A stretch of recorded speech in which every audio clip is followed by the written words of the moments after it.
रीवा के गढ़ थाना क्षेत्र में लाखों की चोरी, पीड़ित ने न्याय न मिलने पर आत्मघाती कदम की चेतावनी दी। रीवा जिले के गढ़ थाना के अंतर्गत पचोखर गांव में एक परिवार के घर में लाखों रुपए की चोरी का सनसनीखेज मामला सामने आया है। पीड़ित परिवार ने पुलिस से त्वरित कार्रवाई की गुहार लगाई है और न्याय न मिलने पर आत्मघाती कदम उठाने की चेतावनी भी दी है। पचोखर गांव निवासी ऋषभ तिवारी ने आज पुलिस अधीक्षक कार्यालय पहुंचकर न्याय की गुहार लगाई। ऋषभ ने बताया कि बीती 18 जून की दरमियानी रात उनके घर में चोरी हुई। चोरों ने घर से 2 लाख रुपए नकद, 8 से 10 तोला सोना, चांदी के जेवर और हीरे की अंगूठियां चुरा ली। ऋषभ के अनुसार चोरी किए गए सामान की कुल कीमत 14 से 15 लाख रुपए है। ऋषभ ने बताया कि वारदात के समय वे और उनके परिवार के सदस्य सभी आने जाने वाले दरवाजों के पास सो रहे थे। उन्हें आशंका है कि चोर छत के रास्ते घर में घुसे होंगे। उन्होंने ये भी बताया कि चोरों ने शायद घर के अंदर किसी तरह का छिड़काव किया था, जिससे घर के सभी सदस्यों की नींद नहीं खुली। पीड़ित ऋषभ तिवारी ने अपनी पीड़ा व्यक्त करते हुए कहा कि यदि इस मामले में जल्द कार्रवाई नहीं हुई और उन्हें न्याय नहीं मिला तो वह और उनकी बहन फांसी लगाने को मजबूर होंगे। उन्होंने पुलिस अधीक्षक से मामले में गंभीरता से संज्ञान लेने और जल्द से जल्द चोरों को पकड़ने तथा चोरी का सामान बरामद करने की अपील की है। इस घटना से क्षेत्र में दहशत का माहौल है और ग्रामीण अपनी सुरक्षा को लेकर चिंतित हैं। ऋषभ तिवारी है, मैं ग्राम पचोखर, पोस्ट गोदरी, थाना गढ़ का निवासी हूँ।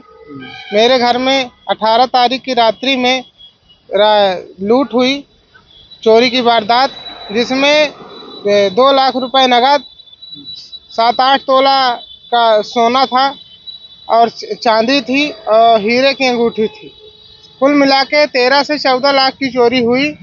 इस चोरी में मैंने सुबह 5:30 बजे मुझे जानकारी मिली। उस जानकारी के आधार पर मैं 100 डायल को फ़ोन किया। 100 डायल आई, इसके बाद बीट प्रभारी आए, फॉरेंसिक टीम आई।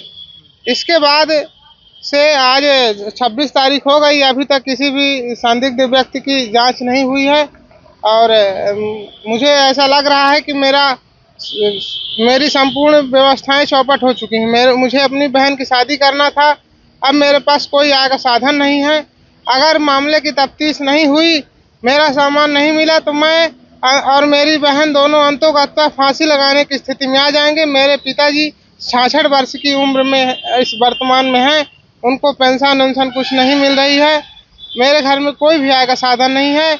मैं 1-1.5 एकड़ किसान हूँ, उसमें भी वो भी केसीसी लेके पहले से रखा हूँ। मेरे पास कोई आय का साधन नहीं है। जब घटना हो रही थी तो घर में कौन कौन मौजूद था, कैसे घटना हो गई है? जब घर में घटना हो रही थी तो मेरे माता पिता द्वारिकापुरी की यात्रा में गए हुए थे। मैं, मेरी पत्नी, मेरी बहन, हम लोग कच्चे घर में सो रहे थे और ये आंगन में रूम था, इसमें ताला लगा करके कि ताला लगा हुआ था। हम लोग कच्चे घर में सो रहे थे।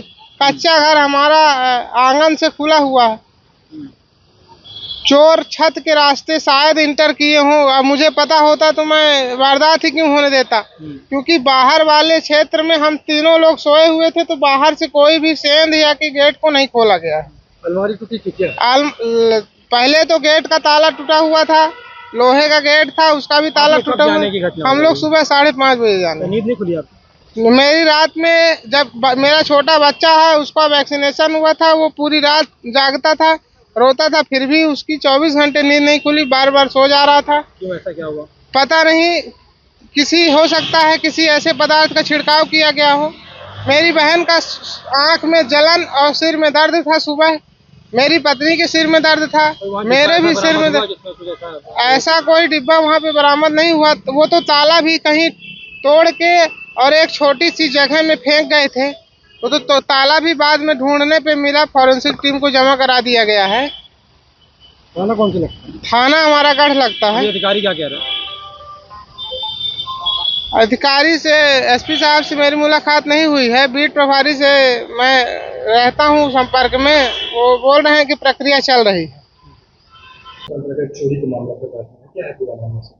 ये 18-19 को एक जून में एक चोरी वहाँ पे हुई थी गढ़ थाना क्षेत्र में, और जिसमें एक महिला अंदर ही सो रही थी। उनके बगल के कमरे का ताला तोड़ के अंदर कोई घुसा था। बाहर का ताला नहीं, लेकिन संभवतः सीढ़ी से उतर के कोई आया था छत की सीढ़ी से, और वहाँ ताला तोड़ के और वहाँ से सामान वगैरह चोरी करके ले गया है। और जिसकी जब सूचना इनको लगी, जब जानकारी लगी, तो उन्होंने पुलिस को सूचना दी थी और पुलिस ने इसमें हमने टीम लगा रखा है। हमने फिंगरप्रिंट और साइबर को भी इसमें एंगेज कर रखा है और कुछ संदेहियों को भी हमने इसमें चिन्हित किया है और उनके विषय में जांच की जा रही है और जल्द ही हम इसमें कोशिश करेंगे जल्द से जल्द इसमें खुलासा कर पाएं। प्रथम दृष्टि पर क्या लगता है, कैसे प्रथम दृष्टया लग रहा है कि कोई लोकल का हो सकता है जिसको घर की संरचना वो सारी चीज मालूम है और जिसके आधार पर उसने इस घटना को अंजाम दिया।